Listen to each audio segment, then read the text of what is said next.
As the calendar turns to late summer, fair season kicks into high gear across the United States. One state fair offers a delightful treat connected to an influential citizen of Seattle, features an attraction that was part of one of Seattle's largest events, and was part of a minor detail from a recent hit film. We'll examine these and more on this episode of Coasting with Culture's Cultural Connections.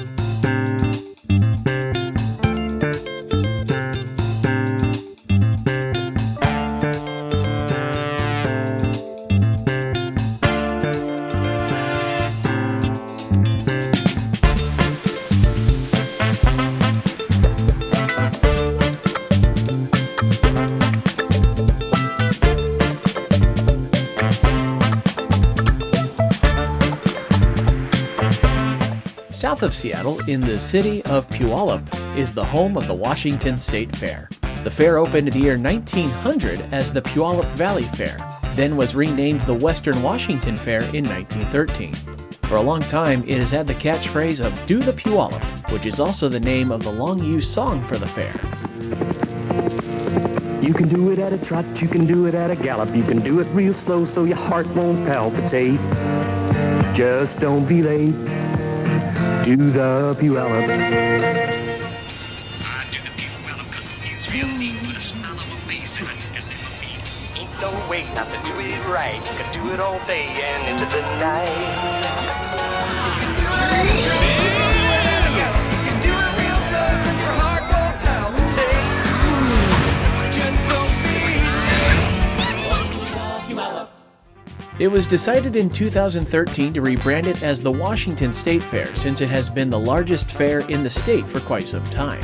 Coaster lovers will enjoy the classic coaster, which previously operated as a side friction coaster before operating with trains previously used at Happyland Park in Vancouver, British Columbia. While this fair has many staples of other state fairs, such as barnyard animals and fun rides with a variety of fair food to choose from, there are a few things that help this fair stand out from some of the others. One of the most popular treats at the Washington State Fair are Fisher scones. This variation of the British baked good comes from O.D. Fisher, who was one of the most prominent people in early Seattle history as he established Fisher flouring mills and helped finance Seattle's first radio station, KOMO, which still operates today. O.D. originally attempted to showcase the quality of the flour created by his mill by selling scones at the 1915 Panama Pacific Exposition in San Francisco. These scones would gain more popularity closer to home at the Washington State Fair, then known as the Western Washington Fair, when Puyallup and Sumner Canning Company approached Fisher to propose combining his scones with their raspberry jam, a marriage that continues today as Fisher scones are still served with raspberry jam. Certainly a treat you have to try when you're attending the fair. Out of the many rides you can experience at the Washington State Fair, the Sky Ride had been part of another large event also visited by millions, and that's Seattle's Century 21 Exposition, also known as the World's Fair of 1962. This was the same event that would lead to the building of a Seattle icon, the Space Needle. Today, the Sky Ride will take you from the northwest corner of the fairground next to the classic coaster to the southwest corner of the fairgrounds, granting a bird's eye view of the event. Visitors of the Washington State Fair may see the mascot that's based on a mythological creature that's a part of North American folklore, and that creature is Sasquatch, also known as Bigfoot. The mythology of this ape-like creature with large feet goes way back to the Native American cultures of North America that have stories of having seen such a creature in the woods. In more recent times, there have been countless stories about sightings and many questionable photos that are supposedly of this creature. While there have been sightings reported in various parts of North America, about 1/3 of all sightings have been reported in the Pacific Northwest between British Columbia, Oregon, and Washington. As part of the rebranding from the Puyallup Fair to the Washington State Fair, a variation of this creature became one of the fair's mascots and is known as Big Washington. Don't worry about blurry photos though, because you can get photos with the big guy during the fair. Life in many places would come to a sort of pause when the fighting began in World War II. The Western Washington Fair would not take place from 1941 until 1945, as the grounds would be used during the war by the United States Army 943rd Signal Service Battalion until it was transferred to Fort Lewis.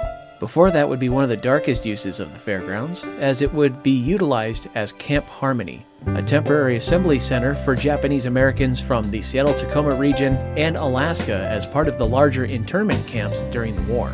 7,390 Japanese Americans were kept in horse stables and barracks built in the parking lot, the racetrack, and in the grandstands. This camp only operated for about a year, as those in the camp would be relocated to other camps.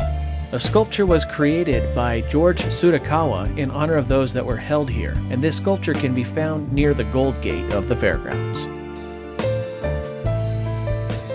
The film A Star is Born, starring Bradley Cooper and Lady Gaga, featured a tale of two musicians who met by chance, and one would lead to the launching of the other's career while going through a downward spiral in their own. In one of the more emotional scenes of the movie, Lady Gaga's character Allie has an emotional breakdown relating to Cooper's character Jack, in which she smashes displayed posters from concerts of his. With an eagle eye, one may notice that one of the posters advertises Jack's concert at the Washington State Fair. One detail that doesn't quite fit is the April date listed for the fair, which would coincide with the spring fair, which usually doesn't typically feature major touring concerts. The 2011 date also suggests that this should have been referred to as either the Western Washington Fair or its nickname, the Puyallup Fair. Have you attended any concerts that were held at a fair or a theme park? Who did you see? Please share your experiences with us in the comments section below, as well as any other cultural connections you may know of for the Washington State Fair. Thank you for watching this video from Coasting with Culture. If you haven't already done so, please consider clicking that subscribe button down below if you'd like to see future videos. You can also find Coasting with Culture on Twitter and Facebook as well.